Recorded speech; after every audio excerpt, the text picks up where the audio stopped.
Hello and welcome back to my channel. My name is Sarah and I am a first-time mum to a 6-month-old little girl called Sophia. In today's video I'm going to be talking about how I recovered from my episiotomy and sharing the tips and tricks that I did that might help you as well. Make sure you watch until the end of the video because I'm going to give you 3 bonus tips of things not to do.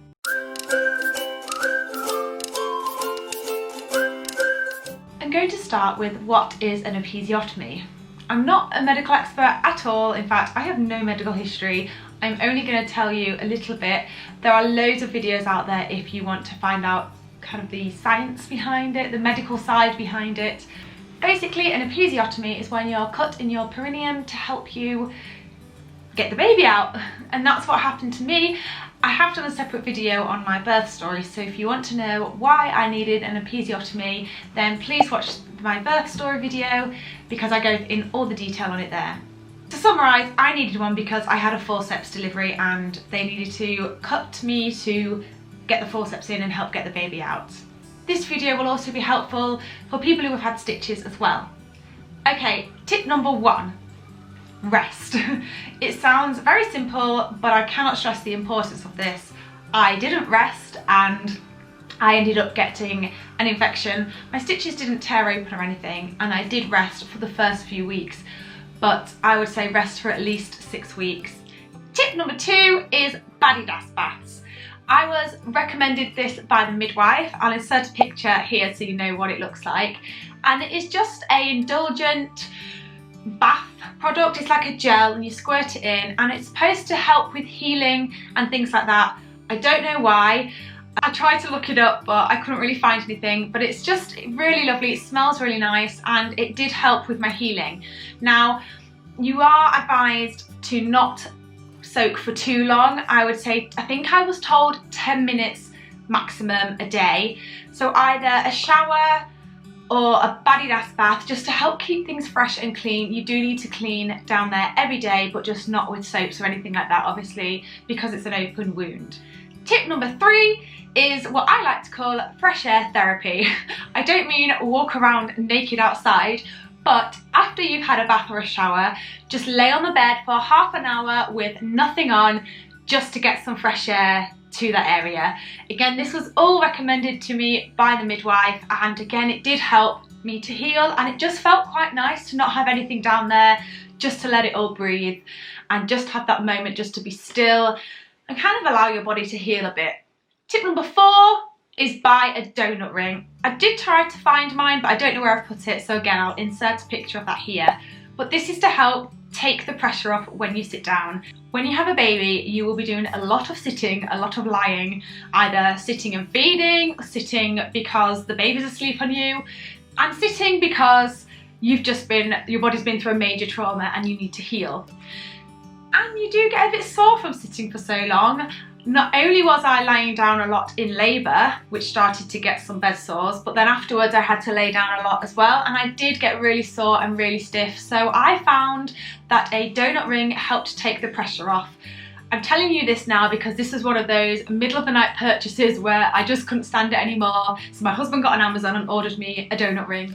Tip number 5 is drink lots and lots of water. Your wee will really sting when you go to the toilet, and therefore you need to stay hydrated so your wee is diluted. And also, your body's just been through so much trauma and water is so good for you. Just keep hydrated, especially if you're breastfeeding. You will need to really fuel your body well and really stay hydrated, and it's so easy to forget. So make sure that's something that your partner or anyone who is around to help you can do for you. Just constantly have a bottle or glass of water or something by your side. Not only will it help with going to the toilet and taking the sting away from around your stitches, but it will just help you feel better in general. Tip number 6 kind of follows on from that, and that is when you do go for a wee, it will hurt. There's my warning to you. So warm water really helps with it. I got a squirty bottle, like a drinks bottle, but with a squirty cap on. I don't know what they're called. And I filled it with warm water and I squirted it whilst I did it whilst I was weeing, and it helped dilute the wee, and the warm obviously was a bit nicer than just cold water, and it just made going to the toilet a little bit more pleasant. And I had to do that for a good few weeks, so I would really recommend that. It makes the whole experience of going for a wee much more pleasant, and then you're more likely to want to drink water because you're not going to be scared of going to the toilet for the pain, because that warm water does help with it. Tip number 7 is to invest in either some cold packs or some gel packs. I got some gel packs that you could put in the freezer to get cold, and you could also warm them up as well, and I use them in both ways. So initially, to help with the swelling, I put the cold pack in the freezer and then wrapped a cloth around it like an old a clean tea towel, something that is clean, and just kind of sat on it for a bit with my donut ring, and it really helped with the swelling and helped to take the pain away and keep things nice and cool and feeling a bit more pleasant down there. Number 8 is to wear loose clothing and cotton underwear. Nothing tight. You do not want tight things down there. After you've had a baby, immediately afterwards is not the time to be sexy and have lovely lingerie or whatever it is you want to wear. Wear big knickers and nice cotton pants, nice loose trousers. Just be comfortable, because it will help down there. Kind of linked with that as well, so I'm going to include this in the same tip, is to change your pads regularly. So bigger underwear is obviously going to be better for pads, because you will be bleeding after you've had a baby, and I was bleeding for 6 weeks. Not everybody does bleed for that long, but that's what I was bleeding for. So I had to have sort of big pads to help absorb the blood, and with an episiotomy or stitches, having that all around there can feel really uncomfortable, and I was worried that I was going to get really dirty and it was going to get infected. Changing your pads out regularly will help, and yeah, just loose clothing. Tip number 9, take pain relief if you need to. Don't be a martyr. I'm pretty sure you can take paracetamol. Well, you can take paracetamol if you're breastfeeding. I had to take paracetamol for a good few weeks after the birth of my daughter because I was in so much pain. If it's still really bad, then ask for more pain relief, ask for something that can help you, because if you're in so much pain that you can't even concentrate or do anything, you're not going to be able to focus properly on your child, and that is what you really want to be doing at this time. And tip number 10 leads on from that. Ask your doctor or midwife or health visitor if anything doesn't feel right. I regularly had people checking my stitches because I was so paranoid that they were going to burst open, and I just really wanted to make sure that I was doing everything I could. So every time a midwife came, I got them to check. I got my husband to check, and I got everyone to check basically. I had no shame in it, but I was so paranoid about not healing well, and actually that did happen to me. So I'm going to tell you some things now of what not to do. So don't look. I looked and it freaked me out so much. It was just gross, and it really panicked me, and obviously stress is not going to make you heal better, and I did get really stressed about it. It's going to look different. There is healing that needs to take place. You've been cut, you've had a baby.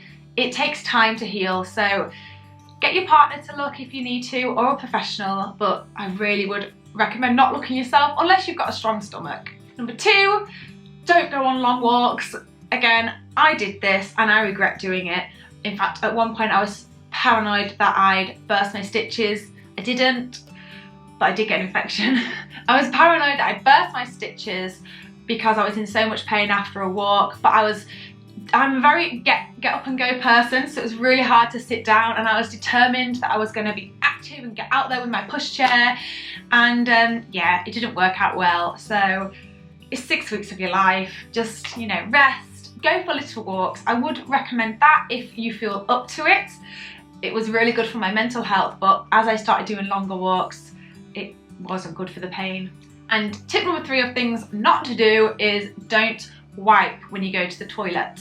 Pat or use the water, but if you do need to do any wiping, then just pat it dry, because wiping, it's not going to be fun and it will be painful, and that's what you don't want to cause any pain, and also you don't want to cause any problems with your stitches. thank you so much for watching this video. I hope you found it helpful.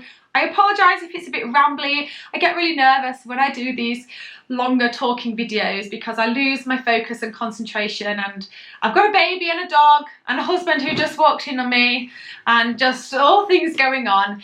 So I hope you found it helpful and I hope you recover well from your episiotomy or stitches.